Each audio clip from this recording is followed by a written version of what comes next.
किस्मत में जब कौनो होइए नइखे पारी तो कौन काम के 14 फरवरी। किस्मत में जब केहू होइए नइखे पारी तो साला काहे खाती 14 फरवरी। रोज दे परपोज दे रात भर भर पे डोज दे टेढ़ दे सोच दे किस्म किस्म के पोज दे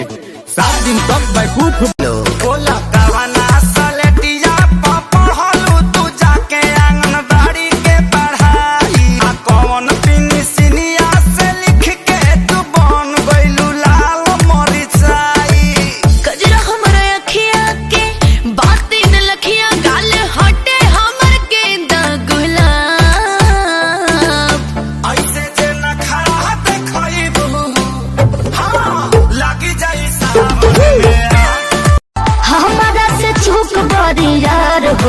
यार हो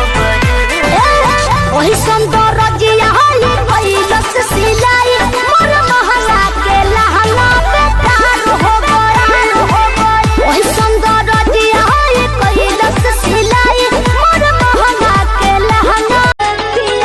मना कहिने पुरुबवा ना जई हो ए पिया हाथे कवनो के कुछबो ना खही हो ए पिया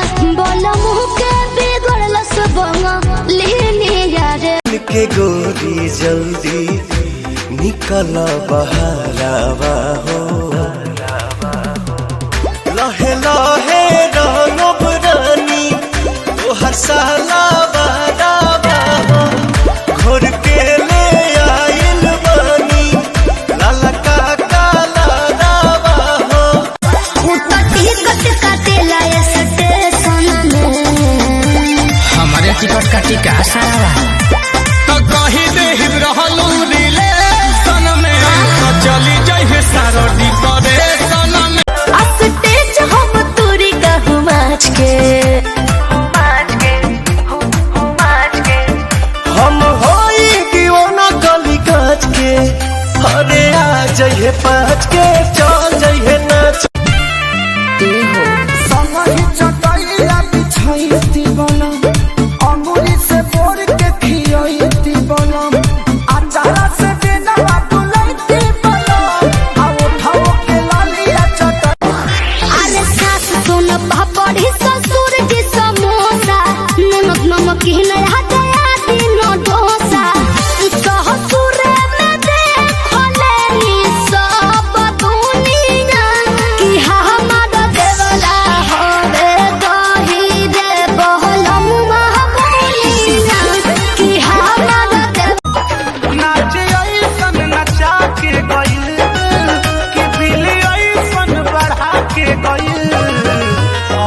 देना पवनी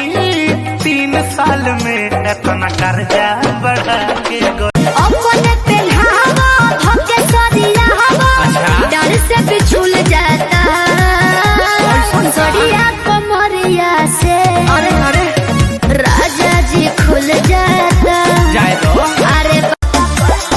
टिकट काटेला स्टेशन में हमारे टिकट का टिका सारा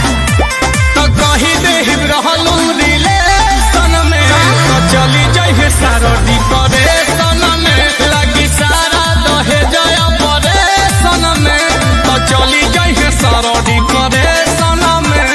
रंग खेले खाती आई बानी हम तहरा घर रंगवा लो चली बाटे नहीं केहू से डर कि जदी होली में लहंगा लेटा जाइबो जनुआ से खा जाइबो ससुरलिए में जीजू पिटा जाइबो बड़े दिन बाद मुलाकात होई हो तोहरा से मीठी मीठी बात होई हो केहू रही नहीं साहस भरब सुट करे बाकी सुन वाला पानी बस ही खतिया राजानी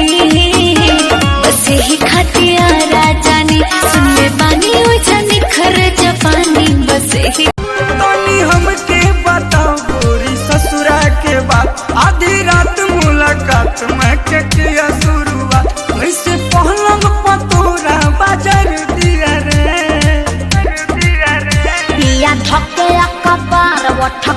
बुझले हमार ललटनिया बुता के मजा मार लिया रे हुआ बहुत दर्द नहीं बुझले मरद 3 बजे भोर हरिया ले प्यार किया रे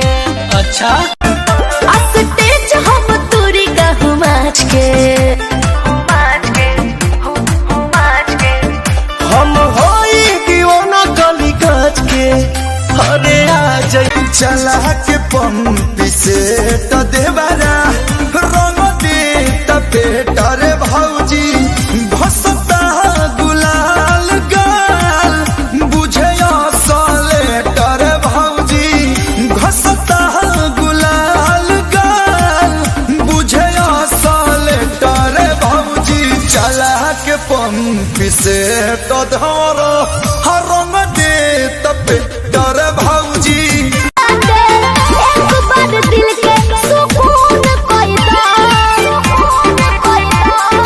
ए राजा जी एगो खून कोई दा अपने ही हाथे हमर खून कोई दा ए राजा जी एगो खून कोई दा